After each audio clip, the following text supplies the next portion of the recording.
What's going on, everyone? This is MGTheFuture. This is another Maschine Masters exclusive tutorial. Today I'm going to be covering harmonic mixing for sample-based producers. In fact, a lot of these techniques can also be used for composers as well. Basically, I observed this technique while listening to The Life of Pablo that recently came out, and as it's playing right now, you're going to notice that a lot of the song's outros are fading into different clips, different snippets, and different sounds. So what I want to do is kind of show you guys where the idea comes from and how to implement it in your own work. So first, we're going to need a couple of things before we get started. I would recommend finding these websites. I might even include the links at the end of the video or in the description, but basically, let me take you through the tabs. So first, I have just a generic picture of the circle of fifths. Harmonic mixing is based off of this, as you'll see as I go to the other sites. Next link I have up here is called Rand Scullard. He created an interactive circle of fifths. Basically, he gives you the key and the main modes in Western music, and basically as you click through it, it gives you a different set of relative majors and relative minors for the scale that you're in. And this is very useful, as we'll see later. Next, I'm just going to show you this website. I'm not using mixed in key software for how I do it.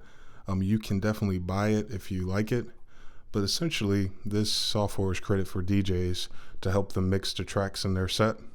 And basically it created a color wheel system and a number system to go from one track to the other smoothly. There's tons of information here you can read about, and I would strongly suggest that you do so. And then lastly, there's a book called Beyond Beat Matching, which was created by the same website, and it's free. But they kind of give you a snippet of what to expect when using the circle of fifth, or what they actually coined the Camelot wheel. Lastly, I'm going to show you the software I use. I use something called Key Finder. It's a free for Windows and Mac, and it does the same thing mixed in key does. And pretty much the next part is just me showing you how to use that. So the program I have open now is called Key Finder, and this is this green icon right here, and when you open it, this is how it's going to look. Basically, all you're going to do is drag a folder of sounds, samples, loops, any kind of musical material that you want to find the key of in here. In fact, a cool tip for you guys, if you have a folder of untagged 808s, it'd be really useful for you guys to convert them to key in this particular program. But before you get started, make sure you go to Preferences. If you're using the other software, or if you're using the technique from the Camelot wheel, this is where you can type in the numbers to correspond with the different keys. Like I said, if you read their website, it goes in depth about that. Over here you have tagging. You can write the keys as they are. You can write the codes that you type in, or you can do both. This first part here is for meta tags. This is what shows up in Tractor, Serato, and different programs like that. What we're going to be using though is file name, so you can actually see it in your Maschine or Ableton or whatever program you're going to use. You can do it before the title of the original track or after. Once we have that set up, you can just save your preferences and you'll be good to go. Next, I have a lot of different sample folders, so I'm going to use these. What you're going to want to do is select everything in your folder that's untagged and just drag it in. And right away it starts reading it. If there's tags already in it, you're good to go. If not, you're going to hit the Run Batch Analysis tool. That's just going to scan it again, find the key to all the tracks. These tracks are real short. They're like 20, 30 seconds, basically samples. Once it's found the key for you, go ahead and select everything, right click and do right key to file. It's really quick, and you're going to see we have all the different keys of music, or all the scales I should say, that each sample is based on. So we're back in Ableton Live, and I'm browsing to my folder of samples, and as you can see,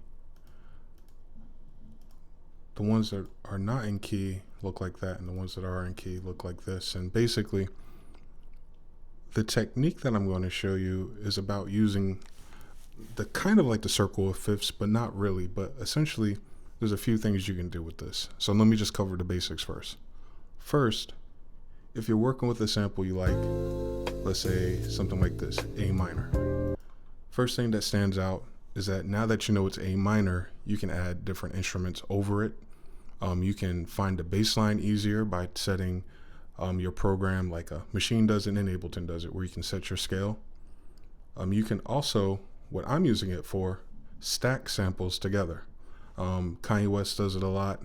Bound 2 does it. It's two different samples playing at the same time. R2D2, I think his name, or I forgot, the homeboy from Jurassic 5. He used to do it a lot too. But anyway, once you know the key of everything, you can mix and match it together. Harmonic mixing is a little bit different, because if we go back to the website, they show you can go from your minor to a major and the relative minors of a scale that you're in. And I could probably show you this better here. So I'm going to go to C major just for simplicity.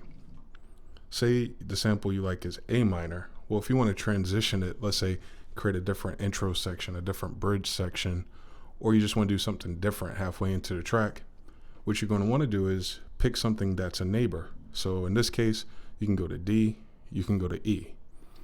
Also, if you know anything about relative minors and relative majors, you can go to C. So you can go from A to C, and let's say you don't want to come back. You can then go to F or G. That's more for chord writing, but if you think of your samples as chords, it works pretty much the same. But other than that, this is the nuts and bolts of that particular tool. And the next part, I'm going to show you how I use it to kind of give you a framework or a construct to base these things on and just make your life simpler as a producer. Okay, so this next part, I'm going to show you guys how I use the samples in a harmonic way and how to build tracks. Instead of just using it like Kanye West did, I'm going to cover a bunch of different techniques to give you guys different ideas. For the chord writers, it'll help you with intros and bridges. For the sample-based producers, for the remixers, for everyone really, once you get the context of it. So what I have here at the top of my track are different regions or markers I set up. My main sample that I picked is in D minor, so my whole verse is going to be D minor. My intro was E minor, but I ended up transposing it. My bridge section is going to be F major, my outro is going to be F major, and then I'm going to end it on D minor. If this was like a Kanye West track, what'll happen is the next song after this will be in D minor again, or maybe F major. And let me show you why I picked D minor versus F major real quick. I touched on this a little while ago, but D minor relative major is F major. Same thing can be said with F. F major's relative minor is D minor. The easiest way to find that on these wheels is to move 3 steps. So if I'm on D, 1, 2, 3, F, it's in the major region, so it's its relative major. And vice versa, if you're in the red region, 1, 2, 3, D. This is also true for A, where C is its relative. Same thing for G, where B flat is its relative. In fact, if you can imagine this as a cutout, they will stack on top of each other perfectly, and that's why they call them relatives. There's more to it than that, but for basics and for what we're doing, that's pretty much all I'm going to use. So let me show you. My intro is one sample. It was an E minor track, but I transposed it to fit in with everything else. And that occurs here when I actually use it. I put it down 2 steps so it aligns with D.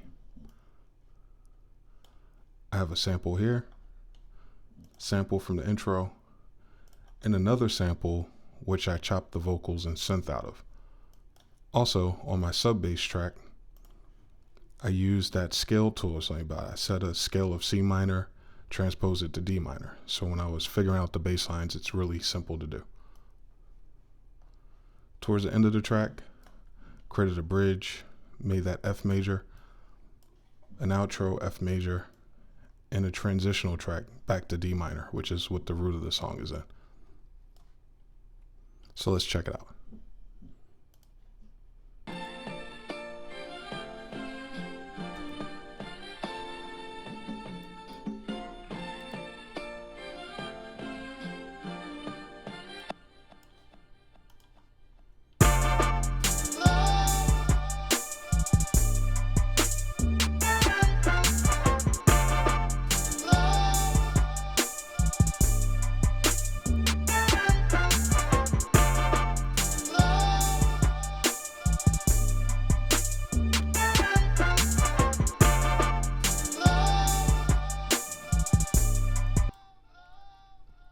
And that's pretty much it. You can hear the main sample, the strings, and the voice, Hadaway with his love, all going together at the same time. So when you get your samples, you just chop them up and align them with the transients and the tones that sound best. Before I go into the next part, I'm going to loop it up, because if this is a bridge, normally in traditional arrangements, you're going to come back. So let me just loop this part first before I get to the end.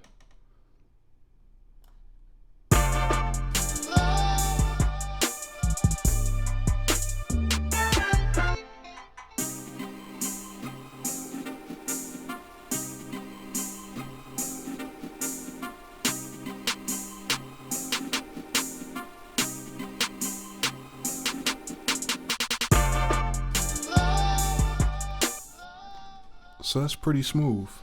And when you're using relatives in scale, it's pretty much on point almost every time. But even when you're in certain scales, like for instance, when I was telling you about the blending, you want to make sure when you're transposing your samples, like I had to do for the E minor one, that you're transposing it to another minor. For instance, you wouldn't want to transpose this to F. When this is F major, this will still be F minor. So I just wanted to remind you guys before I forgot.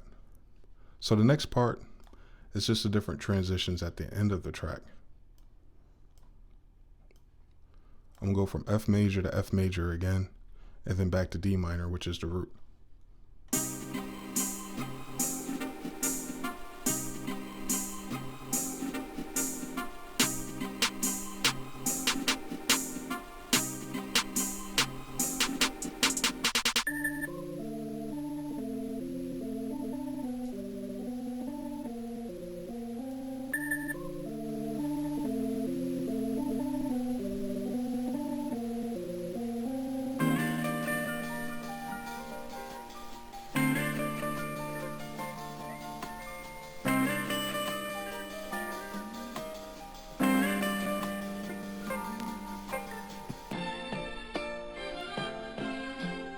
So that's it, man.